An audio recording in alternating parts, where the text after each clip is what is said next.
నమస్తే అండి. Welcome to Vani's world. ఇప్పుడైతే టిఫిన్‌లోకి, అన్నంలోకి కారపొడి ఉంటుంది కదా!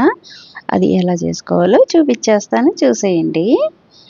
స్టవ్ మీద బాండీ పెట్టి 2 టేబుల్ స్పూన్‌ల ఆయిల్ వేసుకోవాలి. వేసుకొని తొడిమెలు తీసేసిన ఎండుమిర్చి అన్నమాట. అవి ఇంచుమించు ఒక 60, 65 కాయలు తీసుకున్నాను. దగ్గరుండి సిమ్‌లో పెట్టుకొని మాత్రమే వేయించాలన్నమాట. ముదురు రంగు వచ్చే వరకు వేయించుకోవాలి. ఇప్పుడు వేగిపోయినాయి కదా! ఇవి పక్కన ప్లేట్‌లో పెట్టి ఆరబెట్టాలి. ఇప్పుడైతే అదే బాండీలో నేను 2 కప్పుల ధనియాలు వేశాను. అవి కూడా వేగుతూ దగ్గరుండి చూసుకుంటూ వేయించాలి.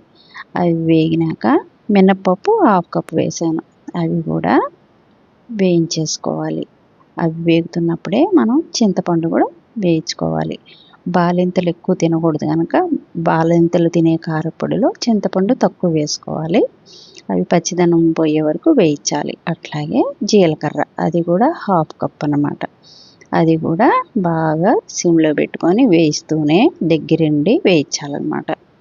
వేయించేసాక ఇప్పుడు కడిగి ఆరబెట్టుకున్న కరివేపాకు అది కూడా గరగరలాడేలాగా బాగా దగ్గరుండి సిమ్‌లో వేయించుకోవాలి. ఇప్పుడైతే వేగిపోయినాయి కదా! పక్కన ప్లేట్‌లో ఆరబెట్టేసుకోవాలి. బాగా ఆరినాక మాత్రమే మిక్సీలో వేసుకోవాలి. ఇప్పుడు ఫస్ట్ ఎండుమిర్చి వేసేసుకుందాము. అందులో ఉప్పు కూడా వేసేసుకొని ఫస్ట్ మెత్తగా బ్లెండ్ చేసేయాలి. అది బ్లెండ్ అయిపోగానే మిగిలినవన్నీ కూడా ఒకేసారి వేసేసుకోవచ్చు. బాగా ఆరినాక మాత్రమే మిక్సీలో వేసుకోవాలి. లేకపోతే ముద్దయిపోతుంది. అట్లాగే పైన కూడా వెల్లుల్లి పచ్చియే వేసేసాను. ఇప్పుడు బాగా మెత్తగా బ్లెండ్ అయిపోవాలి. చూసారుగా ఎంత పర్ఫెక్ట్‌గా ఎంత స్మెల్ వస్తూ ఎంత బాగుందో.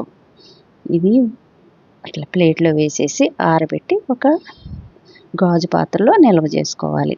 అప్పుడప్పుడు వేడి అన్నంలో నెయ్యేసుకొని తింటుంటే ఎంత బాగుంటుందో ఆరోగ్యానికి అంత మంచిది.